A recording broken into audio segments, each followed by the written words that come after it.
Hello, and welcome to Shite Talk, an Irish history podcast. Kevin, take over the intro. This is... I just want to do it occasionally because I listen back to these podcasts and I every so often get jealous that it's you every time that opens up with hello. You get the coveted hello spot this week. I'm happy for you. You can do 7 in a row now. Yes, okay. I feel like... much like the politicians of whatever country you're in, I feel like I've made a promise that this is the last episode several times and failed to keep that promise. But Jason, this is the last episode. Are you going to try and make Shite Talk great again? Let's get back to season 1, the classic episodes. Who could forget such fun times as that guy who got shot in California? Or what about the one with the witch, or the boxer who was an alcoholic who would have been a priest, or we need to get back to more fun. Let's get back to the classics. All right, let's make Shite Talk great again. You can help make Shite Talk great again by donating to our Buy Me a Coffee page. Last week we made some big promises that whoever sent in the first $5, we'd read out their name. That's a big prize, but I forgot that we'd said that, and I got a message on my phone, an email, with a donation from a man called John Dussel. And the message said, Dussel rhymes with hustle. But I forgot that we said that we'd call out someone's name. So I thought that was just like his calling card. He doesn't want people mispronouncing his name. Well, Matt, you give a $5, you don't want someone to read it and mispronounce your name. But anytime he does anything, any comment he makes online is signed off as Dussel rhymes with hustle. Oh, no. That's what I assume. And not just online, Kev. I think that could be his daily thing when people are, hey, what's your name? It's John Dussel, rhymes with hustle. Just to make sure people don't get it wrong. Keep the change. You just got a $5 from Dussel, rhymes with hustle. You're welcome. I would have said the city in Germany, like Dusseldorf. That's what I would have thought as well. Maybe John Dussel is from Germany. Either way, it's a class name. Thank you, John. I'd say it's Merlin, but thank you, John. Maybe. I think we had some other people as well, but we're only one name. One name per week. That's the thing. That's our rule. That's the thing. Although I have noticed a new trend that I guess a while ago I said send us some angry $5 if you want to let us know how bad we're doing. Someone just sent you've been getting this hate mail. Someone said now it's attached with $5s and $10s, which is great. But I've been checking into our Buy Me a Coffee just to read things of you feckin' bastards. It kind of keeps you balanced though. You'll get a notification on your phone saying, "Oh, a $10," and the note says, "You're a bunch of wankers." Yeah, love the podcast. Go feck yourselves. Love the podcast. Hate the two of you. Here's a $5. Listen, keep it coming. It's all appreciated. And we have set up a Facebook account. You set up a Twitter account this week, did you? I have, yeah. So it's all we're out there with everything. You can find Shite Talk anywhere you want. We're everywhere. The next thing will be impregnating the women of your nation and naming their children Shite Talk. What do you mean the next thing? I don't know. It's too late. The last thing. Boots on the ground. But if you're looking for some guidance in these mad times, Jason, you should check out the Hut Near the Bog podcast. Here's a little promo from them.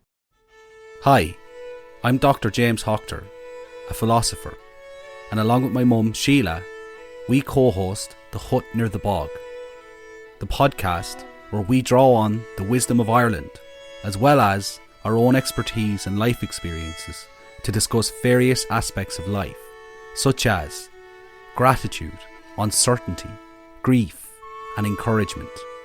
Hope to see you soon at the Hut Near the Bog. And you can listen to philosophy from James and his mother wherever you're listening to this podcast. But yeah, it's all coming to a close this week, Jason. This is the last episode in the series of the War of the Two Kings. It's the Battle of Aughrim. Here it is. And then we'll do a freeze frame. The first half is the Battle of Aughrim, and the second half is at the end of those classic college hijinks films where it does a freeze frame on all the characters and says what are they up to now? Where are they now? We'll do that for about half an hour. So here's the last part of the 12th series, or the War of the Two Kings, the story of the Battle of Aughrim. They should have let you name the Game of Thrones books. They would have been far more inspiring. I know. We'll see halfway through initially I wanted to call the series the 12th because I wanted to key in to the 12th of July. But at this stage, it was like a month ago, so it's irrelevant. So when people are, and I think that the War of the Two Kings is a much better name for this series. So also, I might go back and edit that. I'd like to say that when we were going to start this podcast, you were like, oh, you know about the 12th of July? It's like, oh yes, Protestant Christmas. You're like, yeah, I'm going to do a podcast about that. We have not referenced that at all yet. We're getting there. When you mentioned it to me, it was the week where you'd sent me a link saying that there was Protestant men in the Orange Order who were going to be walking on treadmills because that's how much they hated the Catholics. And that happened about 6 weeks ago at this stage. Yeah, but and we'll finally find out why they did it. I'm 6 weeks later, right? Who's the I've father? Been listening to like 5 hours of content of you telling me about this, and I'm no closer to a bunch of lads on treadmills. Honestly, there probably won't be time at the end of this. I have a segment on how this all turned into the Orange Order. That's probably going to be its own episode some other time. Okay, we'll finish the season off with the church. Maybe. We'll get to that. I will get to the Orange Order before July of 2021. But as for now, Jason, here's the last part in this series, the Battle of Aughrim.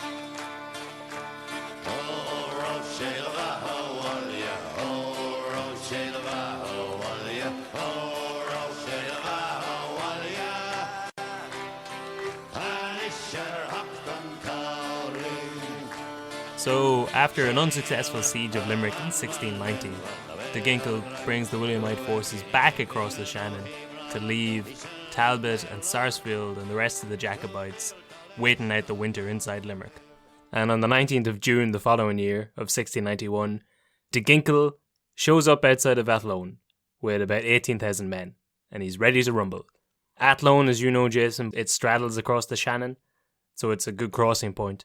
The Jacobites, they blew up the bridges in the town there, and then they defended the Connacht side under St. Ruth's command, while de Ginkle took over the Leinster side. De Ginkle's men tried to cross over the bridge. They tried to make like wooden bridges across the remnants of the blown up bridge, and then some brave and unknown Irish men ran at it, tore the bridge apart, and then that happened a couple of times. And then eventually, I think on the 30th, so a couple of days later, the Williamites successfully crossed the river downstream across a ford and managed to take the whole town of Athlone. When you said they ran at it, run at it. Yeah, it's like you're just like, oh, we don't know what to, just run at it. Just see. Oh yeah. Have you tried just running at it? I read the account of it because initially it was like 13 brave Irish men ran at it, and like they basically just ran at it and like threw the boards down into the river, and they all died. Yeah, because they're running into oncoming shots. And then the next one was like, and then 11 brave Irish men ran at it again. That was their whole move. They just kept running men at these boards and knocking them over. And obviously the Williamite forces just shot them to pieces. But by God, they managed to hold the town of Athlone for another 5 days. Which, if you've ever been to Athlone, is... not worth it. I'd lay my life down for it. Not at all. So the Williamites get across the Shannon. They manage to take Athlone. They drive the Jacobites back to the village of Aughrim in Galway. And apparently around about this time, William reaches out to Talbot and he offers a deal of surrender. The Irish Catholics would get to practice their religion. They would get half of the jobs that they had before, half of the churches, and half of the lands back. Which is a pretty good deal. Yeah. I mean, get a 26 into 32 percentage. It's it's better odds than Collins was given. Yeah. No, it's not. It's actually. worse. It's worse odds. It's worse. Yeah. But I feel like at the time, if they had taken half, then I feel like maybe half is better because it seems. Well, no, that's it's the thing. Like it seems like getting the whole thing was more off the table. Yeah, and also it seems like it's bad because you hear half, but then you're like, oh wait, can we pick and choose? Like, can we not have Cork? Oh, sure. Like, I hate to break it to you, but I mean, if it came to it, Cork's probably going in the first round, of selections, and do not say what you're going to say. I think you know what I'm going to say, and I think the fact that you know what I'm going to say, Kevin, verifies it. Kevin, you've got to give Louth a little bit more credit. Listen, buddy, we both know we're not talking about the home of Cuchulainn here. everyone loves the Dundalk coast, you know? The seaside. You're making harp. We're making harp. Admittedly, Drogheda is there dragging the name down, but you know, listen, it's in there. It's in the top 10 pick. You think for one iota, one split second, that we're going to, in the first round, we're going to lose the former capital of Ireland, the 14th century capital of this great nation. You think that's going to be swept away in this cull? Not a chance, my friend. Not a chance. We're there until the very end. We are the Twinkies of a nuclear holocaust. You can never keep a good Carlow man down. We'll be there for years. We're like cockroaches. That fact of yours was more relevant in the 1600s, that it had been the capital 200 years previous. They didn't give a shit. If anything, they give less of a shit than I do now about that. The Scallion Eaters, they're gone, man. They don't make the cut. I feel like our rivalry also comes up, but we're from the two smallest counties of Ireland. Well, no, in landmass, yes. Oh no, in terms of cultural significance, of course, Carlow's well above that. But in terms of landmass, I believe Louth is the smallest. But then there's the Carlow, which might be second. But like, we're good with that. I mean, like, but you're the second smallest population as well, after Leitrim, I believe. Yeah, or Laois maybe. No, I think Leitrim is smaller because Portlaoise, that's a big enough town. Listen, we could have this reverse dick measuring competition all evening, but we've got a story to tell. So, anyway, William offers Talbot the 50-50 deal. Talbot says no. I think it's more because they don't trust William to go through with the offer. I don't think William cares at all. He just wants this over with, but they don't trust him anyway, so they reject the deal. A few days after, and there's a big moment coming up here, Jason. This is after 5 episodes, but here we go. A few days after taking Athlone, the Williamites marched on Limerick, but the rest of the Jacobite forces had rallied to St. Ruth in Aughrim, and on the 12th of July, 1691, the two sides clashed in a day-long battle. We did it, baby. This is it, the 12th of July. Can I be a child in the back of a car on a summer holiday trip? Are we nearly there yet? We're there yet. We did it. This is it. We're coming into town. We're coming down to Cove. We're coming down to Killarney. You can't understand anyone's name when you get there. None of the sweets are the same as the ones you've got back home. It's all weird things like macaroon bars and paper wrapping. You're on holiday now. Things are happening. We did it. Oh, you're getting ice cream cones with other things and flakes in them. Like, what's going on? They called it a 97 down here. World is truly topsy-turvy. This is it. This is the 12th of July. The Battle of Aughrim is what we're going to talk about now. And this is, by a large margin, the more significant battle between it and the Boyne. The only difference is that King Billy isn't at this one. And the Orange Order, they really like King Billy. So they talk about the other one. But also, so this one's on the 12th. And then, as we talked about in last week's episode, sometime around the 1770s, I think, we switch from the Julian calendar to the Gregorian calendar, so everything gets jumped around a couple of days. And I think the Battle of the Boyne had been on the 1st, and then it turns into the 11th. But 11 is pretty close to 12, Jason, you won't deny that. And at some point, they just amalgamate them together, and they celebrate the 12th. Yeah, I'm good with that. So, in answer to the question we set out to answer 5 episodes ago, why do the Orange Order celebrate the 12th of July? It's because they can't count.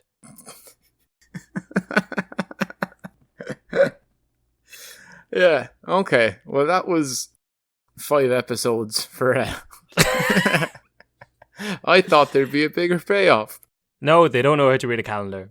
But it's an interesting battle anyway, right? So the two sides, they get to fighting. This time, it's more evenly matched. There's about 20,000 men on either side. On the Jacobite side, you've got the French and the Irish soldiers under St. Ruth. And on the Williamite side, you've got Irish, Scots, English, Dutch, French Huguenots and Danes all fighting under De Ginkle. And I will resubmit that De Ginkle is a great name. The more you've said it now, yes, I'm on board. Are you starting to rethinkle? So the Jacobites, they managed to hold off several attacks. At one point... Did you just pause for a De Drinkle? I did. I want my 97 to come with some Disprinkles.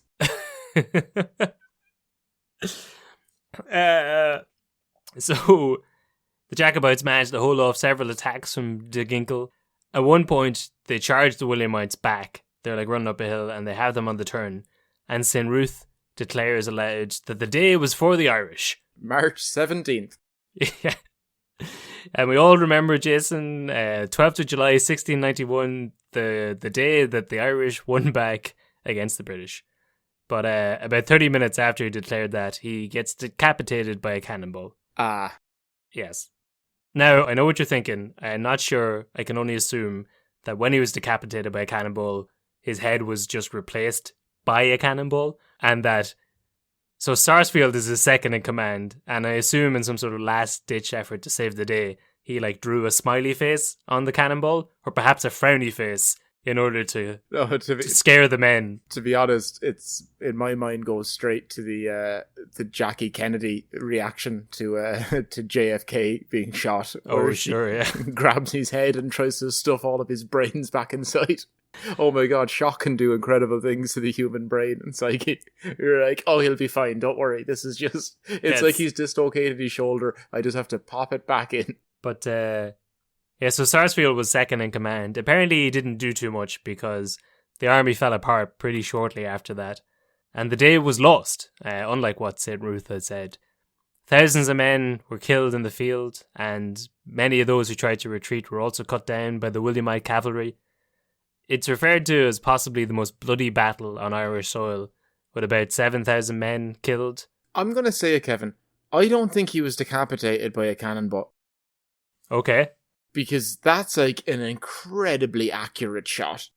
Well, not if it's an accident. Not if they're shooting a lot of cannonballs. You'd see it coming towards you from a... Like, you're not going to get... Like, someone killed him and blamed it on a cannonball.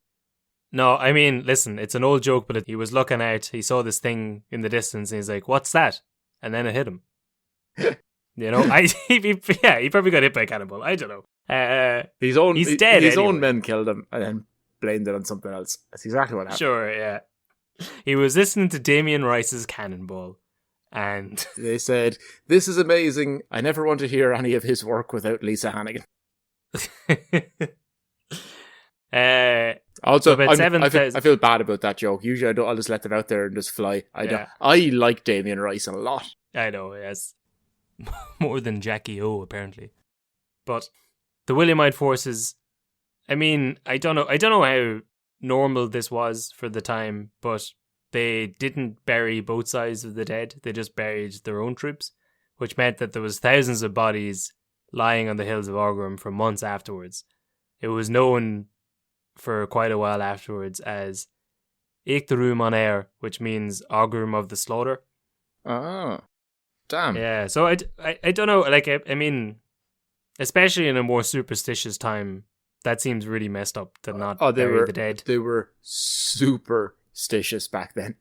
Very much so, yeah. An incredible level of stitious. So the remaining Jacobites, they retreat to Limerick for another siege, but they're greatly weakened at this stage. The Williamite forces marched on past Aughrim, and they laid siege to Galway, and on the 21st of July, Galway succumbs to the siege, but they were given the honours of war.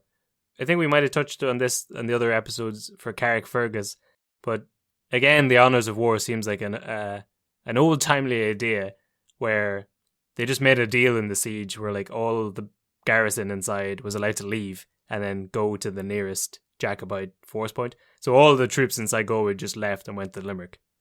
Yeah. With their weapons. Okay. That's not a good deal for the opposing forces. How do you mean? They come in there like, all right, everybody out. The game's over. We got you, Galway. You're surrounded. And then the guys inside are like, okay, what about? You can have Galway, but we get to go and we'll fight you tomorrow. Oh, sorry, I thought they were joining their crew. No, they go and they join up with the rest of the opposing forces. That's a terrible idea. It is a terrible idea, Jason. Slaughter, maim the lot of them. Well, it's a terrible idea that seems to be... That's sort of... I think it's how you end a siege quickly. You give them that deal. But then, I guess you get the land, but also the enemy is still out there. I don't know. This is terrible. Like, because I feel like the first time it happens, they would go, oh... No, that was only as a theoretical idea. This doesn't work in practicality. Like, they're just going to come back and try to kill us now. And now they know how we do things well. I'm sure the first person who made that deal and came back to their commander was like, well, we got the city. By God, you got the city and defeated the enemy in record time. How the hell did you do it? Well done. Well, now... by God, we got the city. We got the city. Now, the main thing was to root the enemy forces out, right? We don't want to just walk down the road and then get killed the next time we try to enter a town. No, you see, what we done was that we took away their homes and livelihood from them, so now they've really got nothing to lose. But they do still have their weapons, and they are waiting for us in the next big place we go to. And do you remember that incredible hatred they have for our very being? Oh yeah, that's very much so intensified now. Oh yeah. They were not happy. But listen, anyway, they said they'd see us in Limerick, whatever that means. So after the defeat at Aughrim, old fighting lion Dick Talbot becomes the acting governor of Limerick.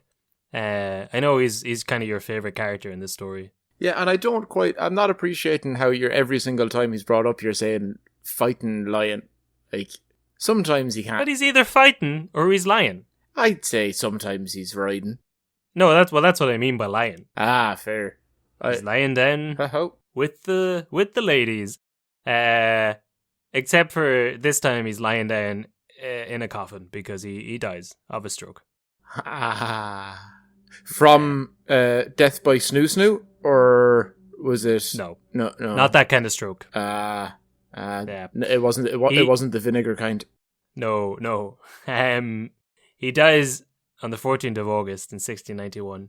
He'd been sick a lot in 1689, probably due to the stress of running a country and trying to, start an insurrection. I think I talked about this in the last. He'd been working flat out on the lead up to the Patriot Parliament, and then he had to miss it due to illness, which might have explained why the Parliament ended up going with the option that meant that Talbot lost a lot of land. I think Talbot was trying to push the idea that they'd make a deal with William in order to, ease restrictions on Catholics, but not fully go back to... I think, as we talked about in the other episode, they ended up just resetting everything to before Cromwell, which meant that a lot of Catholic families got their lands back, apart from Talbot, who lost a lot of land. And I couldn't figure out why he'd done the deal that didn't make sense for him. It turns out it's because he was sick and he missed that day. Which must be quite annoying when you set up this thing and then you go into a coma for a month and wake up and you're like, did we do it? Yep, you're broke. We got the deal, Dickie. Oh, rough. But sure, look, that history's written by that doesn't apply to this. He just had a shite time. Yeah. He did, and I think he doesn't do too well in terms of, he doesn't have that good of a legacy, even though he seemed like quite an interesting man. I don't know. His legacy's not going to be great when you consistently refer to him as lying, fighting Dick Talbot. Fair enough. Right, he was cool fighting Dick Talbot. Do you know this guy who everyone's forgotten? Yeah, that I keep referencing and bringing back up now. This piece of shit. Yeah, he didn't really have... people didn't have too many good words to say about this absolute bastard. Well, I like him. I think he was a good dude. He was the last Catholic Lord Lieutenant of Ireland. That's his legacy. That sounds like when Tom Cruise has run out of film ideas. The last Catholic Lord Lieutenant of Ireland. Well, listen, this would make an interesting film. But also he might have been poisoned, which I read once and then I couldn't find the article where I read it in, and I hadn't seen it anywhere else. But I mean, in many ways, anyone who died might have been poisoned. We all might have been poisoned. Poisoned by humanity and how it seeps into every waking breath and moment on this planet, Kevin. I'm in 100% agreement. Sure, but with old, not so lying, truth-telling, fighting Dick, dead Talbot, dead, the command of the Jacobite forces passed to the majors of his peace party, the Peace Party faction, a lot of whom were the French military officers that Louis had sent over, but at this stage they're all kind of sick of the fighting. The French, they're starting to look for a way out. Really, Kevin? Were the French looking for a way out of a fight? Is that what happened? Really? Well, they're looking around and they're seeing that their soldiers are dying, their men are dying, they don't recognise any of the faces anymore, their friends have gone, and they're trapped in a castle in Limerick when they could be home in good old France. So their heart's not really in it. So realistically, the day-to-day commanding goes to some of the high Irish military officers. So Patrick Sarsfield becomes the de facto leader. So the Jacobites and the Williamites are squaring up for another siege on Limerick. almost exactly a year after the first one. So it starts around the 25th of August in 1691. I don't know why it's like an anniversary thing, I suppose. And both sides are pretty ragged at this stage. Food supplies are low. More of an issue for the Jacobite side, I guess. The Williamites are still, outside the castle. But Limerick's defences are a lot better than they had been the year before. And the Williamites have less men this time. And almost as importantly, no King Billy, who is worth at least 10 men, if not 12. And de Ginkle was under pressure to finish the war that year so that he could move all the troops back to Europe. And they had another winter hiatus coming. So, they're on the clock. So, on the 14th of September, Sligo also succumbed to siege. And they're given the same deal where their forces are allowed to go and join up with the rest of the Jacobite guys in Limerick. Have you been consistently trying to find a workaround so you didn't have to, like, you've not said under siege, even though there's been a bunch of siege references. And I know because I went off on it the other week about sieges and Steven Seagal. Now I feel like you're just purposely, you're just trying your best not to say under siege. Right? No, it was there, and they partook in a siege. The town was beneath a siege. It was, just say it, Kevin. The siege was on top of them. Say it right now. All right. Sligo was Steven Seagal under sieged. And on the 14th, they got Seagal'd out of there. Because when you'd referenced Train earlier on, I was like, he's going to do it now. This is going to be the next siege. He's going to talk about Under Siege 2. It's going to happen. No. Under Siege 2, the sequel, Siege Train. This siege train can't go under 25 kilometers an hour or else the whole thing blows. This train system can't operate beneath a 25% passenger capacity or else it won't be feasibly economically possible for the country to actually afford it. So we need to get more people onto the trains. We scrapped all the tracks. We weren't making money, so now they're gone. Forever.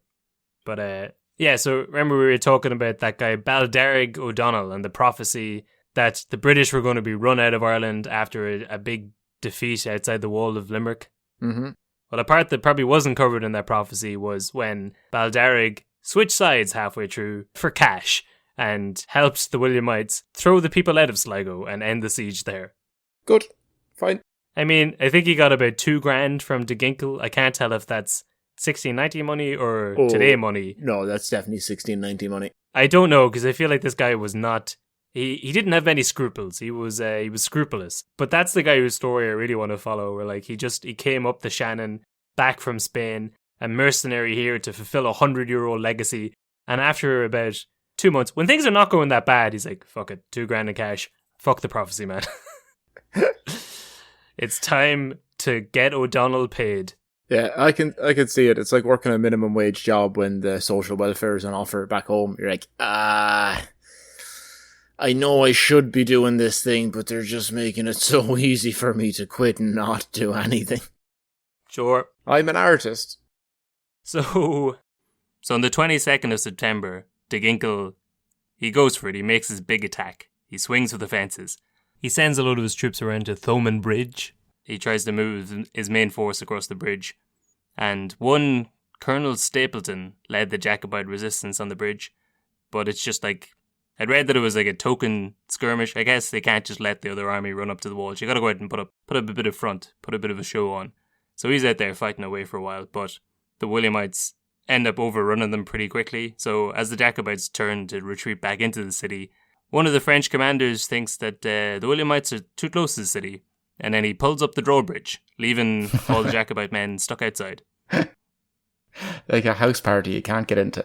Exactly. They're all banging on the gate, saying that the girlfriends are inside, that they're just there to meet up with some of their mates. It's not happening. The doors are shut. I swear my jacket's upstairs. You're wearing a jacket, sir. I wear 2 jackets. It is June. Let me in. I want a line of cocaine. They left their Jacobites inside. But, as you can imagine, it's open season then on all the guys who are left outside. Because this is a pretty sore sticking point with the Jacobites.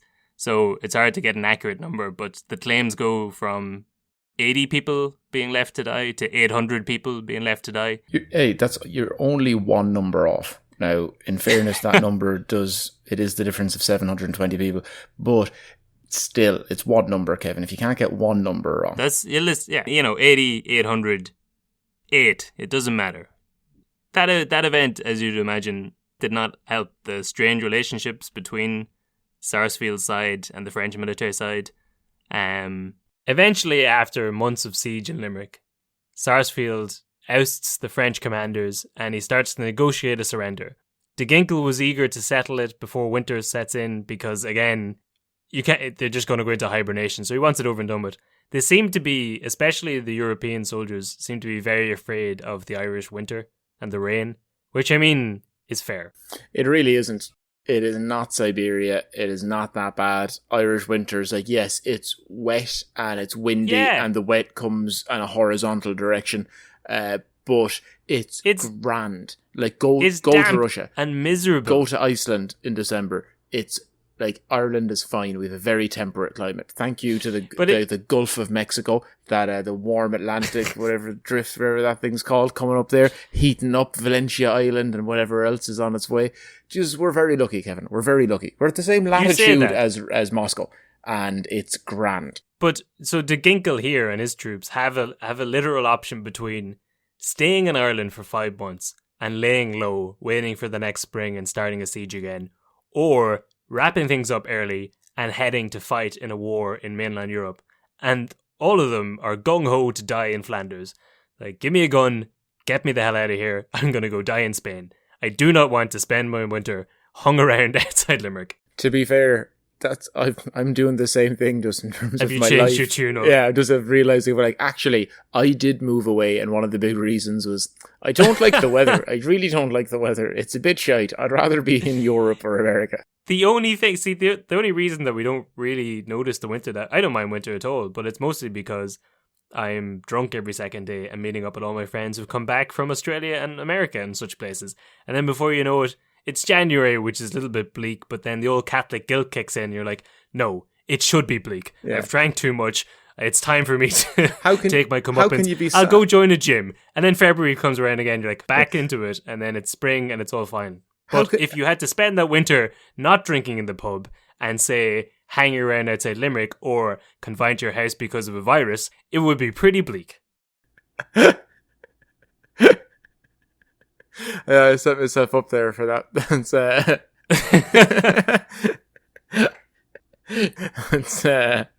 Yeah, no, that's fair. Also, how could you be...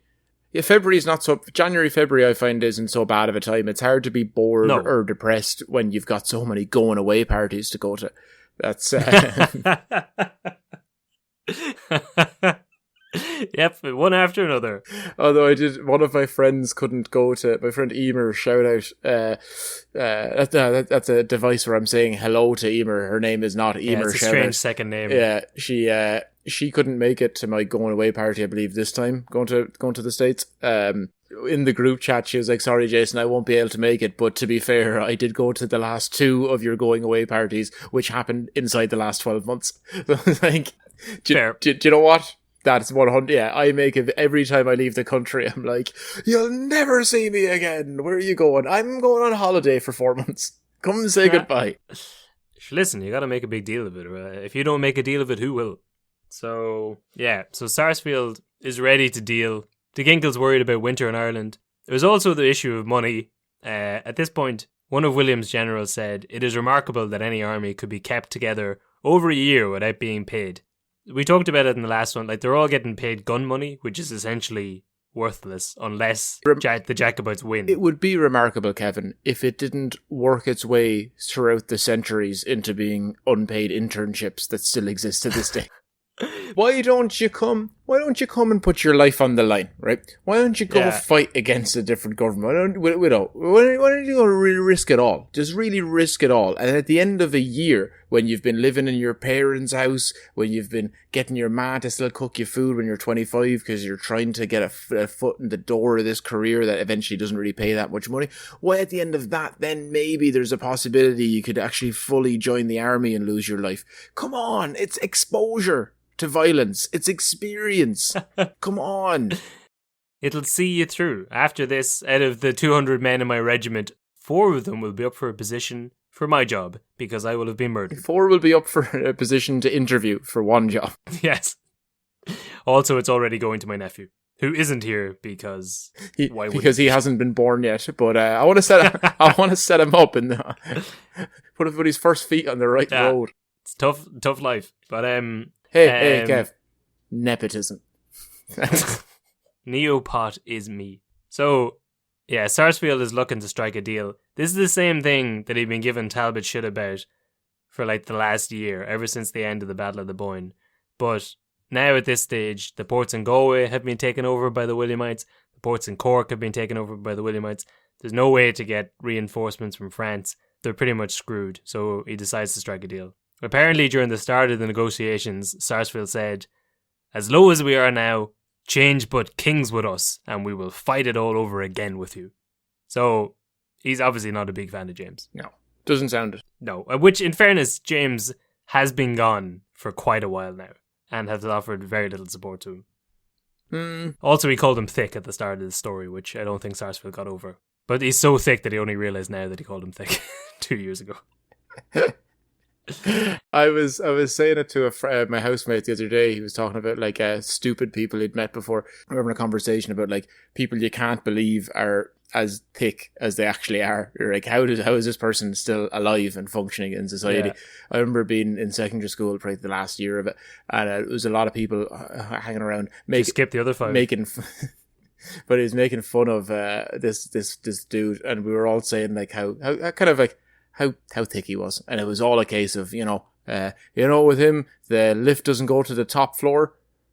He's a few buns short of a baker's dozen, and I said, he's a few cans short of a 6-pack, and he went, "What are you talking about, Brennan? Look at this!" And he pulled up his shirt and pointed at his abs, and I don't know if I could ever like visibly represent or audio represent Carlo any better than that. Did he have a 6-pack though? He did, yeah, which was like even better. Yeah. Which was like, yes, good for you, because that will come in handy. It's a good thing that body will last for the next 40 years. Yeah. So this is it. In the Treaty of Limerick, Sarsfield secures permissions for the soldiers to be allowed to leave and to be given passage to wherever they want to go, or they can join William's army if they want. Which seems like a pretty sweet deal. It feels like the Williamites are going to fund the boats to send them wherever they want to go. The treaty also demanded that no more anti-Catholic legislation would be brought in, no more than it already existed when James was in charge, and no more Catholic land would be confiscated. So it's essentially resetting things back to when Charles II was in charge. All they have to do is, as long as the gentry swears allegiance to William and Mary, then they're grand. William was happy enough to agree to these terms because, again, he didn't give a shit either way. He basically just wanted to keep James out of Ireland so that Louis couldn't use it as a base to attack, and he wanted the war over so that he could focus fully on the rest of Europe. I think at this stage he's been in Europe for most of a year. As long as he's not in exile. No, you can't handle any more guys in exile. So this is why, Jason, much like Carlo is for the Scallion Eaters, this is why Limerick is the treaty county. Oh. Because of this treaty. I guessed that it was because it was where De Valera ran off to when Collins was over getting the treaty signed. No, well, you're wrong. This is why. But I do enjoy being wrong in a clever way. Going like, sure. It actually does make a lot of sense, you big thick. Does it make sense? This is where he hid when there was a treaty being signed. Yeah. So it's like the treaty. That's the treaty. It's the treaty. Next time if I ever need a treaty ratified or signed, wherever it is, whatever the term is, I'm going straight to Limerick. I'm sending you over to England to talk with our sponsors, because I assume that no one in Ireland's ever going to pay for podcasts, because if Blind Boy can't get a sponsorship, how the feck are we ever going to? Hence the buy me a coffee page is always still there, people. Ching ching. Yeah, no, for sure. I'm heading to Limerick. I'm hiding out. Probably going to Dolan's. If you did head to Limerick, you could sign the treaty on the Treaty Stone, which is apparently still there. It's on a pedestal beside Thomond Bridge. Thomond? No, I'm pretty sure it says Thomond here. Yeah, you're right. It's on a pedestal beside Thomond Bridge. Now, yeah, if you cast your mind back about 2 minutes ago, part of the reason that Sarsfield agreed to this treaty is because the ports in at this stage, the ports in Galway are gone, the ports in Cork are gone. There's no way for reinforcements to come from France. And they're in a storm, so they'll literally take anything at this stage. They would take any drink of port in a stormy Daniels. But about 2 days into the treaty negotiations, a fleet of French troops comes up the Shannon, ready to reinforce the troops at Limerick and keep the fight going. But I don't know if it's out of... when I read it, it said it was out of a sense of honour. But I think it might have also been a sense of him just being done with the whole thing. Sarsfield says no. He says, like, we've already started writing a treaty, man. It'd be dishonourable to take the troops now. I think that's just the words of a man who is finished with the whole thing. Like, James is gone. Talbot's dead. I think he's just done. He's got a deal on the table. The last thing he wants is reinforcements. It's not the deal we wanted, but it's the best deal we can get, Dev. Well, it also is a pretty good deal for him because it means that so he leaves on the 22nd of December 1691. He leaves with about 14,000 Jacobite troops for France, and like another 1,000 end up joining William's army. Another couple of thousand get ships to send them around to join the armies of like Spain, Austria, or further afield. And this whole event is known as the Flight of the Wild Geese. Where basically the remnants of the Jacobite forces, all these now hardened military troops, just take off across Europe and join up with armies all across the world. Okay. Which was, I guess, a pretty sweet deal for him. Yeah. Now, much to James II's annoyance, Sarsfield was made Major General of the army in exile. That was a funny way of saying chagrin. Yes, since he is also in France. No, sir. I knew a guy in college whose name was Shay Green, and we would say much to his Shay Green. That's amazing.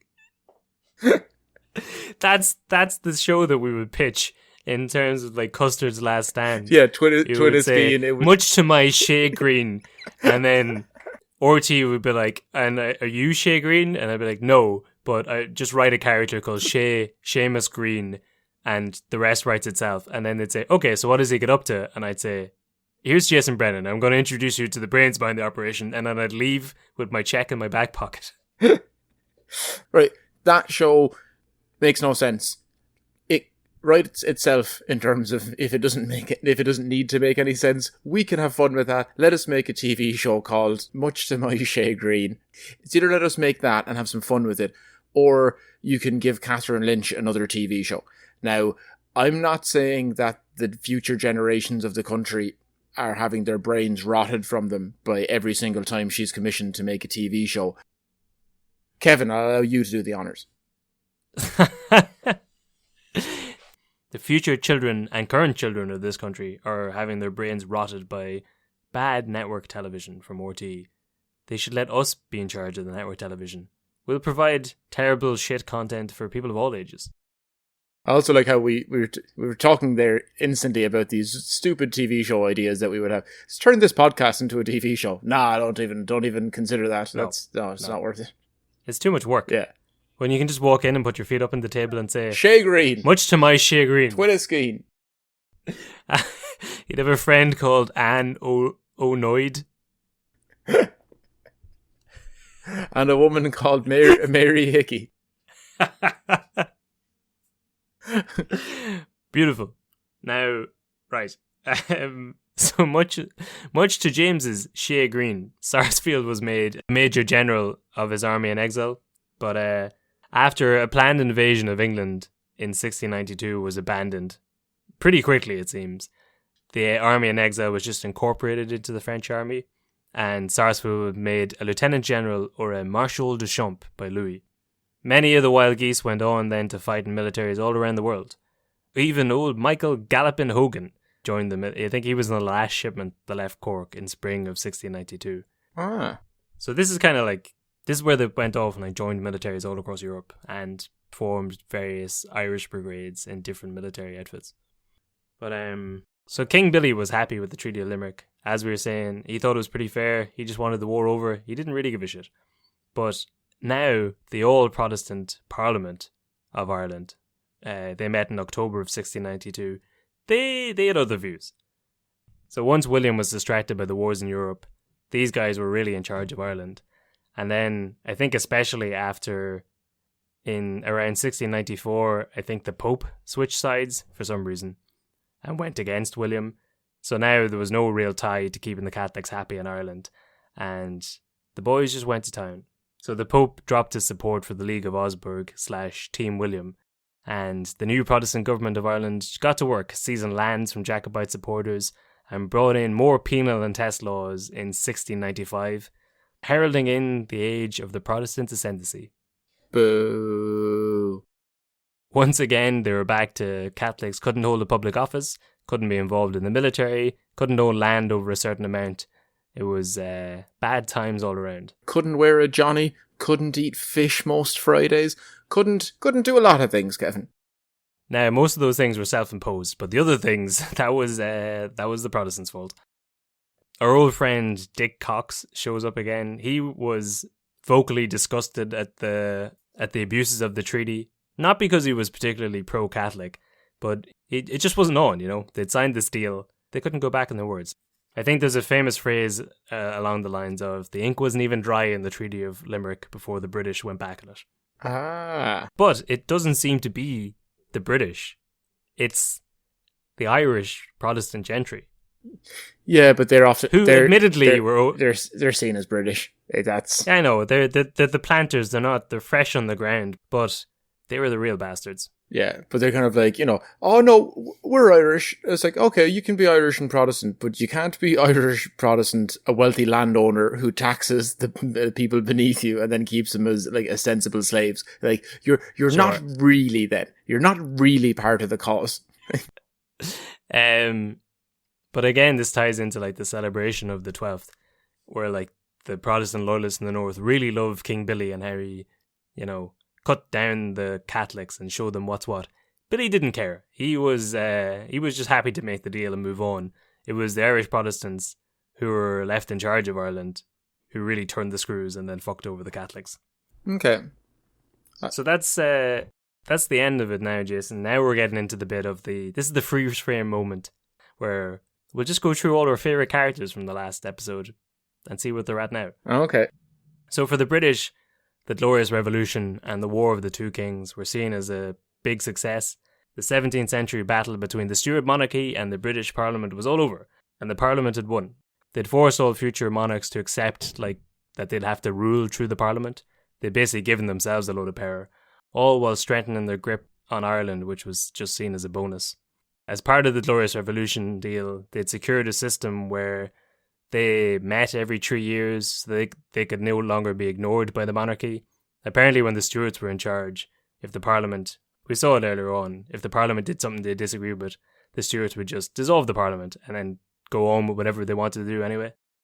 But the Parliament basically wrote up the Bill of Rights for William and Mary, which meant that their powers were now sort of solidified in law.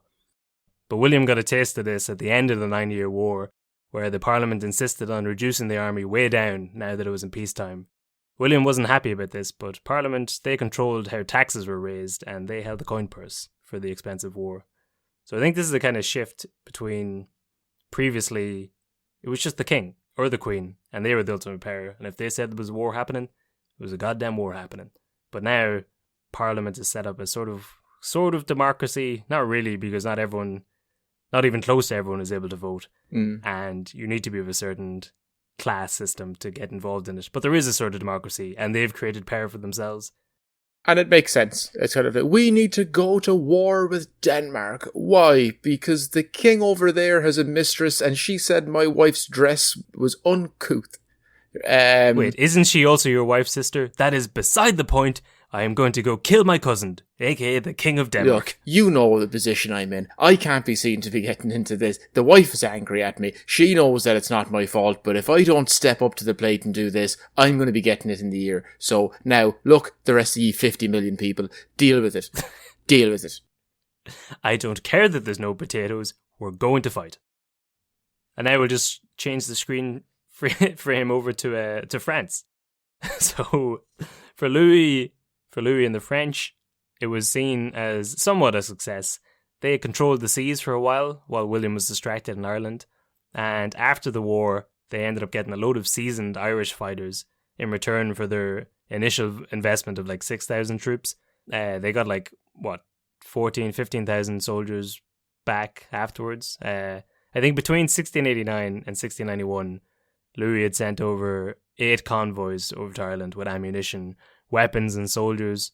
So he sent over like a good few officers and about 6,000 foot soldiers, but he got a whole load of Jacobites back in return. I thought you were trying to do quick math there in your head, and you were like, so 6,000 people plus 20, he sent over a heap of people, and a big number. Yeah. I swear, you could take your shoes and socks off, it'll be more. It'll still be more. Bigger than 4. So for the Irish, this was the beginning of the Protestant ascendancy. They brought in new penal laws to fuck over Catholics and dissenters, basically anyone who wasn't Church of England, and set up Anglican dominance for the next 200 years.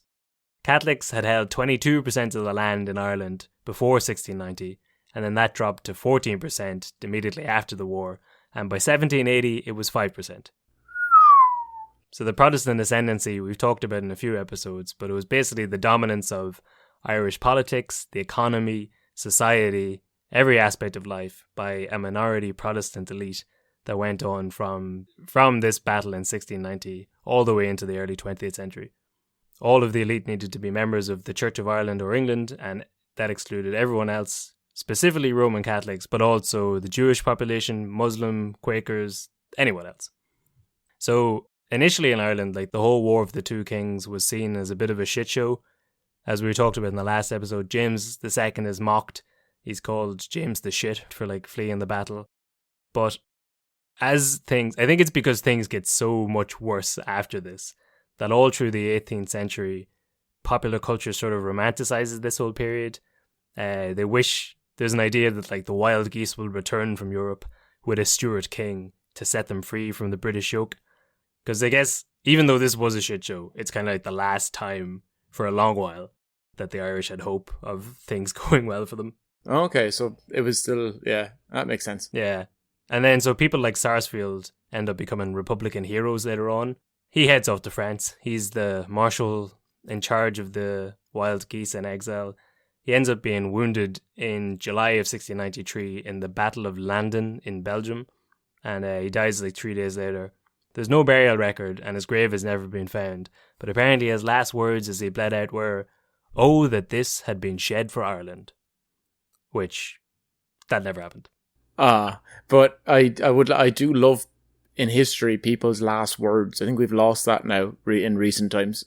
People don't. We haven't lost it, Jason. It's just that anytime last words are attributed to someone, it never happened. Yeah, but there's no way his last words as he died out in Belgium, surrounded by people who probably didn't have English as a first language, were, "Oh, that this had been for Ireland." I don't know. I'm sure they were, "Oh, fuck. Oh, shit. Oh, balls. Someone, fetch my mother. Ow. Ow. Help. Bollocks. I regret all of my choices. No. I'll sell out Ireland in a second if you stop the bleeding. Ow, it hurts. Ouch, ow, I'm dead. I've shit myself. Ow, I'm dead. Yeah, okay. That doesn't sound as good on a plaque. No, it doesn't, to be fair. But I am going to try and bring back the last words. I just think everyone should have them ready. Kev, what are your last words? I kill you tomorrow. It's not so... Well, now they're going to be, it was Jason Brennan. I haven't got my last words sorted out, per se, but I have got my epitaph. What's going to be written on my gravestone is, "Look behind you." And I'm not going to be there to see the dividends, but I'm going to die happy in the knowledge that people are going to be, for hopefully generations, reading my tombstone on a dark, stormy night and then looking over their shoulder, momentarily shocked. Okay. I'm essentially going to be doing that thing where you tap on the left shoulder and then go to the right. I'm going to be doing that for the rest of time. I haven't thought, to be honest, about my epitaph, but I have thought about I want to be buried face down. So that in years and years time, when we will change some referendums, we'll become even more of a liberal country, and then someone will be able to turn around and say, "This Jason Brennan's going to be turning in his grave," and they're like, "Yes, he will." He's now finally facing up, finally happy, content. He can rest in peace. Yes, but so he dies. But much like Sarsfield's death, there's not actually a whole lot known about his life. Like, no portrait of him has ever been verified. And his history is like a perfect mix for nationalism in terms of, it's a perfect mix between like heroic deeds, like the blowing up of the siege train we talked about earlier, and then like a vague past. So he's the ultimate tool to be turned into an Irish national hero for you, because no one knows that much about him, but the bits that they do know, he's a kick-ass, train blowing up, son of a gun Irish hero who like led the wild geese. What were his thoughts on the slavery of people of different races? No one knows. We don't even have to find out, because he died before anyone asked him. Like, there's very specifically, I read that there's very little recordings of his political views. Like, he was a blank slate essentially, who was just prime for wrapping around. I mean, the tricolour hadn't come to Ireland yet, but as soon as it got there, they just wrapped it around. Like, people like Thomas Davy just celebrated him as an Irish hero. But also, after Sarsfield died, well, this is one fact we found out about him that probably wasn't celebrated so much, or maybe they didn't give a shit. The 15-year-old child that he'd married, Honora Burke, after Sarsfield died, Honora went on to marry James Fitzjames. And again, this would have shocked me like 5 weeks ago, but at this stage, it just seems par for the course.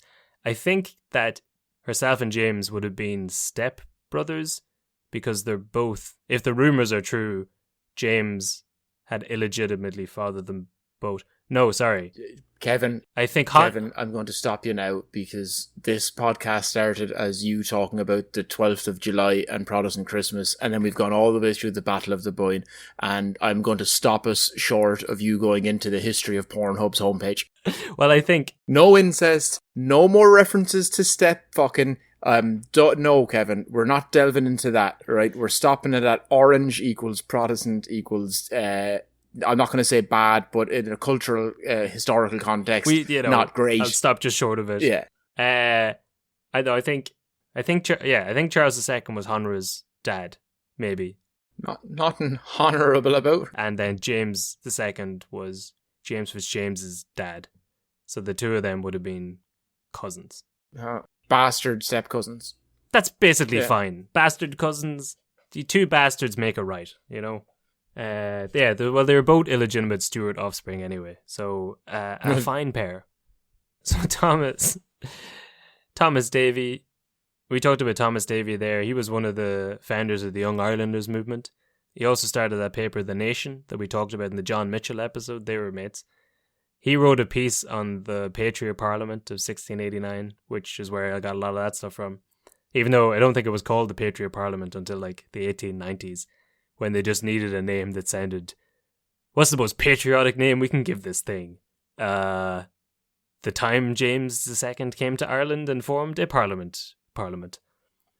Davies links the Patriot Parliament directly to the 1798 rebellion, because apart from like resetting land ownership and removing Catholic discrimination, it also demanded the power to veto any law passed by Britain, which was an important step towards independence.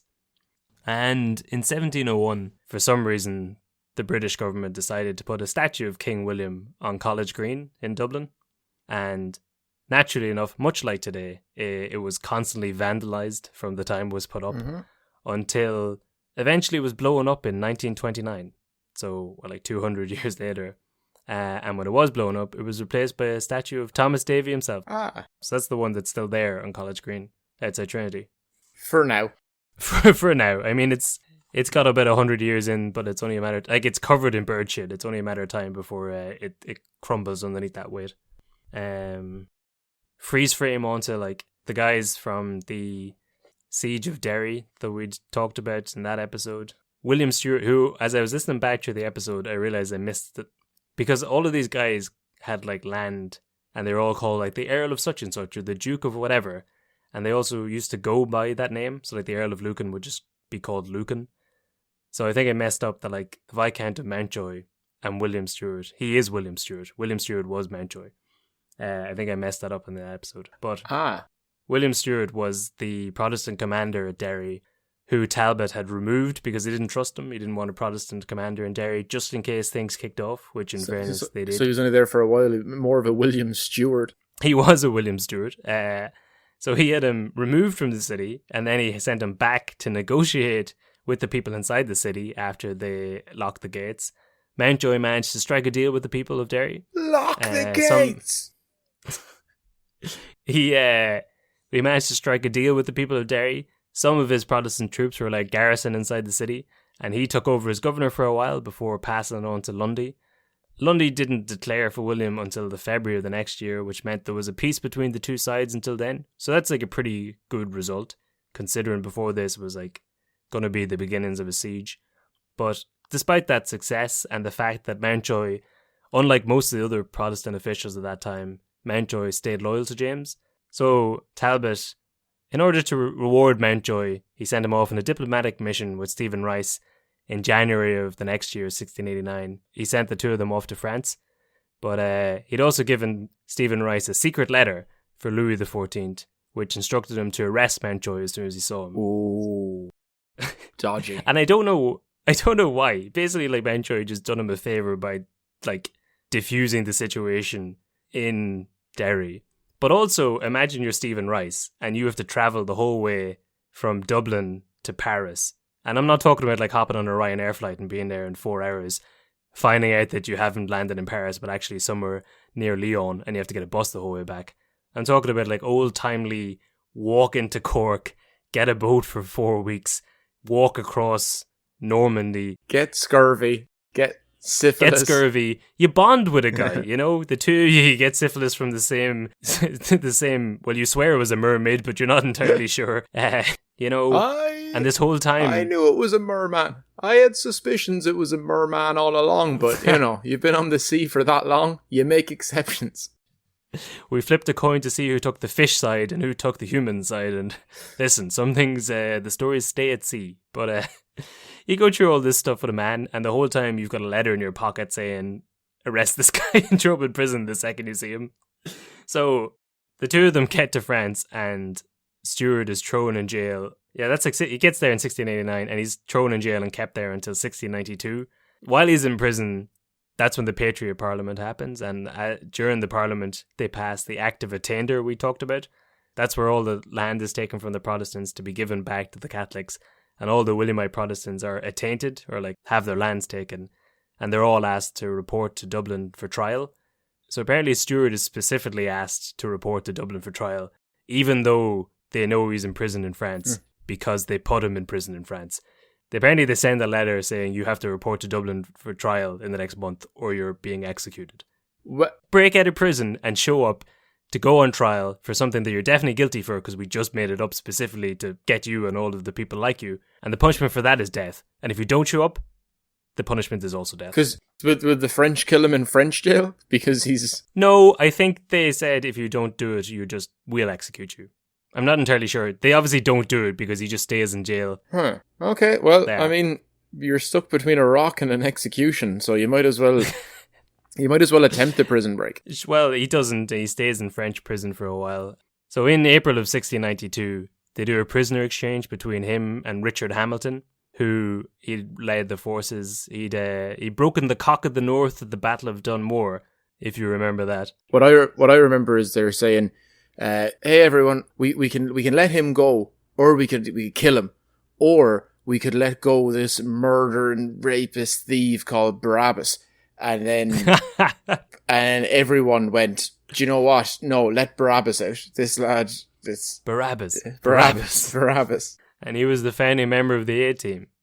But, so they do a prisoner exchange between Hamilton and Stuart. But up until he's arrested, like, Stuart is loyal to James.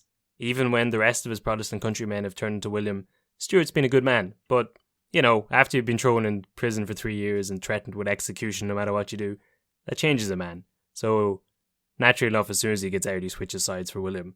And then he goes and dies fighting for him in the Netherlands. And speaking of William, Jason, freeze frame and William III.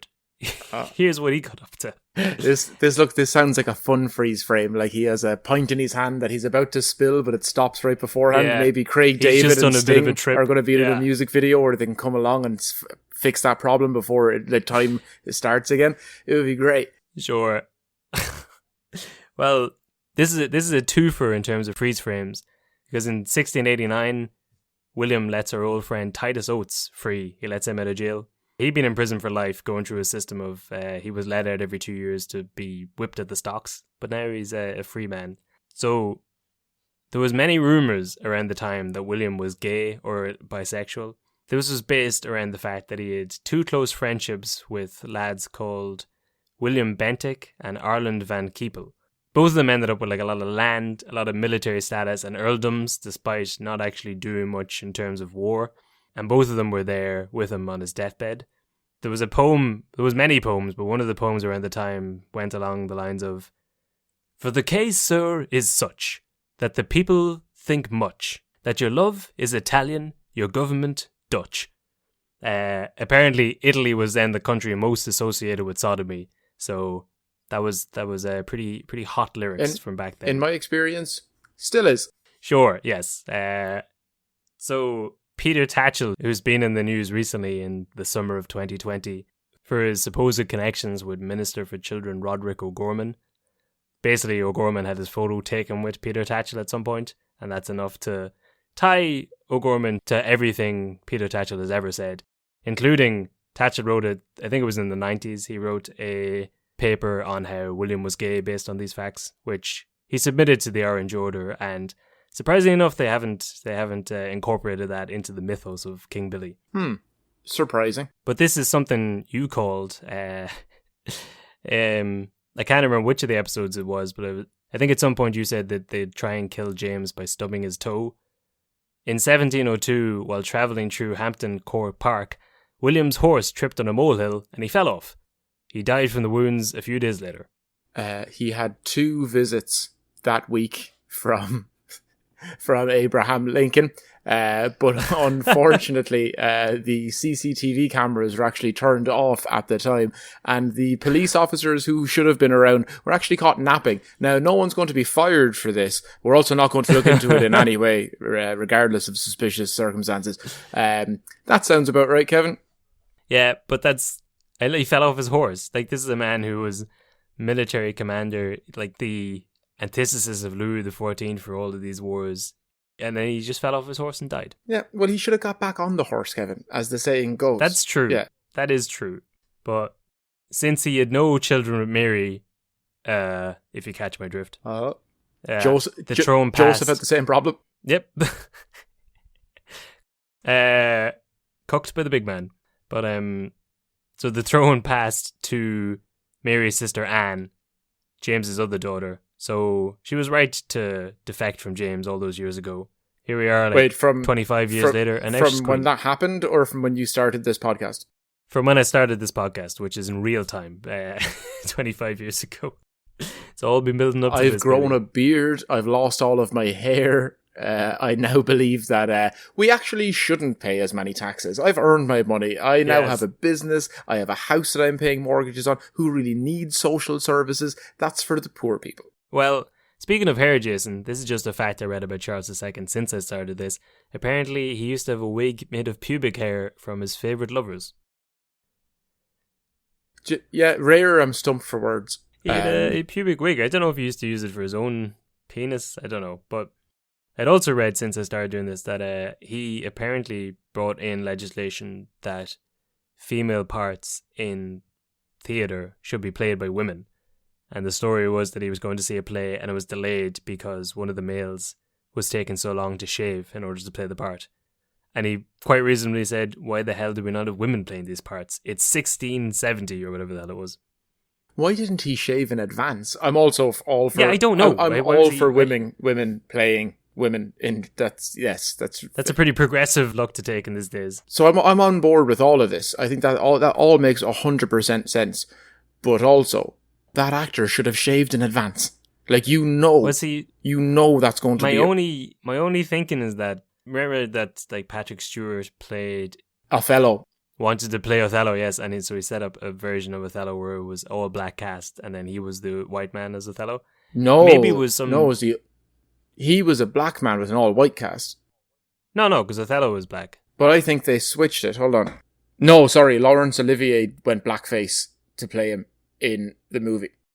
Oh, sure, yes, but I'd imagine it was a case where some overachieving actor wanted to play both Macbeth and Lady Macbeth. So it wasn't a case that they could have shaved beforehand. They were doing like a one-time only show where they were doing a one-man/one-woman show of Macbeth where they played all the parts but not simultaneously somehow. Shaves half of their face. Just left profile, right profile. Yes. But apparently that was the final straw. And listen, women haven't looked back since. But and since that day, all has been equal in the world. So following on with the Stuarts, in 1691, the British Parliament passed the Correspondence with Enemies Act, which made it treason to correspond with James II in exile. And then they brought in similar acts that made it treason to talk to James's son Charles and his grandsons. So when James was fleeing from Ireland, he was transferred to France by a Dublin merchant called Philip Walsh. And in a cute twist, one of these nice little twists of history, Philip's son and James's son also teamed up. In 1745, young Antoine Walsh helped Prince Charles Edward Stuart try and take back the Jacobite throne in Scotland. Ah. So it's a nice cycle of history. Now, Antoine Walsh was able to fund this because of the money he was making from the slave trade. Not so nice. No. I think this will be its own separate episode later on, but a lot of the Irish ended up staying in Nantes. And what I imagine what happened was you get a case where a lot of gentry Catholic men who are used to being lords of manors and possibly military commanders who've gotten a bit old for the game suddenly need to turn their hand to something else in order to make money. And they think, what about owning people? That seems like a lucrative business opportunity. It's either that or, underage prostitution and giving the location a bunch of nonsense. Well, I'd say the response to that, Jason, would be, why not both?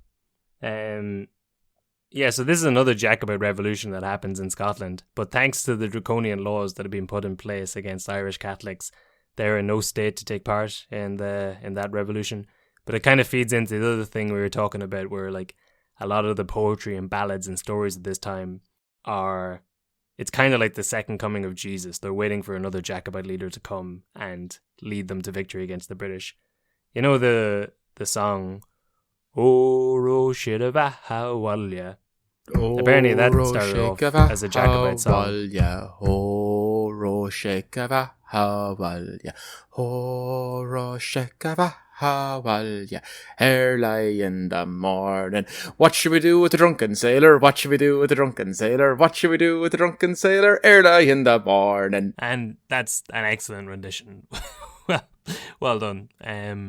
But yeah, apparently that started off as a song for Bonnie Prince Charles, who was also known as the Young Pretender and was the son of James Francis Stuart, the Old Pretender, and also the grandson of our James. Good. A lot of names in this, a lot of song choices. Sure. So that's the end of the War of the Two Kings. And then it's about a generation later where the Orange Order pops up after the Protestants decide to solidify their culture against the Catholics. They want to protect the Protestant ascendancy. I don't know if it's going anywhere. I don't think there was anything threatening them at the time. But on the 21st of September, 1795, the Catholic defenders get into a fight with the Protestants' Peepo Day boys in Armagh. This bit's just in there for you. But say it again. I don't know why Say it again. Yeah, the Protestant militia group was called the Peepo Day boys. I think because they were up so early that they were like, we're the Peepo Day boys. We see the Peepo Day. And for some reason, these were seen as a serious military outfit. I don't know why I like that so much. I loved it as well. To be honest, like this is the start of the Orange Order, but even if it wasn't, I would have put this bit in the story because it's the Peepo Day boys. Yes. So this was 105 years after the battle, and the Protestants basically set up the Orange Order on the back of this, which was a Masonic style organization that wanted to maintain the Protestant ascendancy, even though it wasn't going anywhere. And then they kind of melded together the ideas of the Battle of the Boyne, where their good man King Billy was, and the Battle of Aughrim, where they actually defeated the Jacobites pretty much. Stuck them together and then celebrated the 12th of July, 1690. And they've been walking on treadmills ever since. That's exactly it, Jason, and that is where the treadmills came in. And that's it. That's what it's all about. The Peepo Day boys, it was them. Fair play to you, Kev. Fair play to you. You've done about... Thank you. We make references on this podcast about how it does actually take quite a lot of work to do the research, even for a joke comedy podcast. But Christ, you've put in about, I imagine, weeks of your life into getting this ready. Yes, and again, this was a COVID production. In normal times, I would have just written a story about the People days and moved on. But what did we we covered like the history of Ireland, the history of Europe, the Spanish Habsburgs, the Man in the Iron Mask, the whole thing. Do you feel like you've learned anything? I don't know. Oh no, I think I've learned a lot. I've just forgotten it. I've forgotten more than I've ever learned. But well, that's it. And hopefully all you listening to this in your ears have enjoyed some of it as well. Yeah. Well, then, actually, to be fair, it's the end of the thing. I'll take it because it's my job. We've got a buy me a coffee page. You can leave us, the minimum you can leave is €5, which would be about $5, not or close enough the same. You can go up as much as you want to. You can leave as much as you want, but if you've enjoyed this, it's going to be 5 parts probably, if not more. We'll see how this one's edited. That would be like a minimum of €1 per episode, per hour of content that actually takes about 10 hours. Well, say 5 hours for us between research, recording. No, way longer. We're looking at 10 hours per podcast. That's crazy. I just talked myself out of doing this podcast. Yeah, I'm quitting. Well, that was a good bucket speech. Thank you. Nah, and it's been a great series of this story, and now back to ducks wearing funny hats. Jeez, we better have one story about ducks this season. But right, listen. Thanks. Hopefully you enjoyed it. Hopefully they're still here. And this is it. This is the start of season 4. Kicking off next week properly. We start seasons like Lord of the Rings ends a trilogy. Oh, it must be starting now. Oh no. Oh, it's about to start now. No. Oh, there's another start coming. Okay, no, we're finally started. Right. Well, goodbye. We'll talk to you next week. Yeah, Shafter. See you next week with a different story. Bye.